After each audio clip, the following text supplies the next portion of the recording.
패스트트랙 지정 법안 등을 둘러싼 여야 합의가 불발된 뒤 문희상 국회의장이 모레 본회의를 열어 안건 처리를 예고한 가운데 또다시 큰 충돌이 우려되고 있습니다. 모레 본회의에 앞서 치러질 자유한국당의 신임 원내대표 경선이 중대 변수로 작용할 전망입니다. 국회 취재기자 연결해서 알아보겠습니다. 우철희 기자. 네, 국회입니다. 네, 주말을 그냥 보내게 된다면 여야 간 충돌이 벌어질 텐데 주말 사이에 극적인 합의 가능성은 없는 겁니까? 네, 이번 주말 안에는 쉽지 않아 보입니다. 여야 3당 원내대표가 만나서 의견을 나누고 이견도 좁혀야 하는데 한국당에서 협상을 이끌 나경원 원내대표 임기가 다 됐기 때문입니다. 나 원내대표도 어제 다음 원내대표가 책임 있게 협상하는 게 맞다고 분명히 했습니다. 이 관련 얘기는 조금 뒤에 더 자세히 전해드리도록 하고요.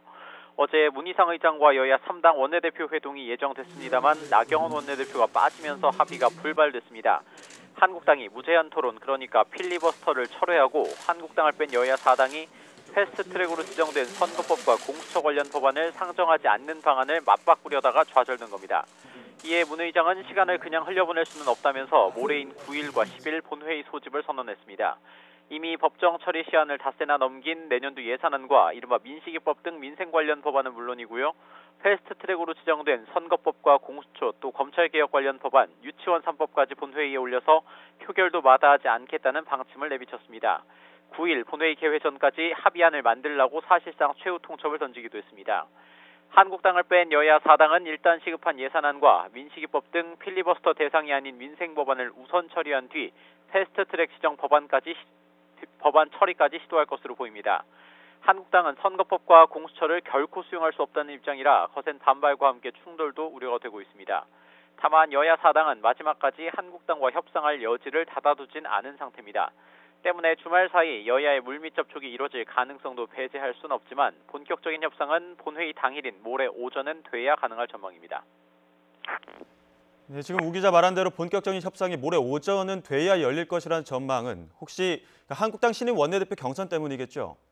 네, 그렇습니다. 새로 뽑힐 한국당의 원내 사령탑이 현 패스트트랙 전국 협상의 열쇠를 쥐고 있기 때문입니다. 한국당 원내대표 경선은 본회의에 앞서 모레 오전 9시에 치러지는데요. 신임 원내대표는 당선되자마자 협상의 중책을 맡을 것으로 보입니다.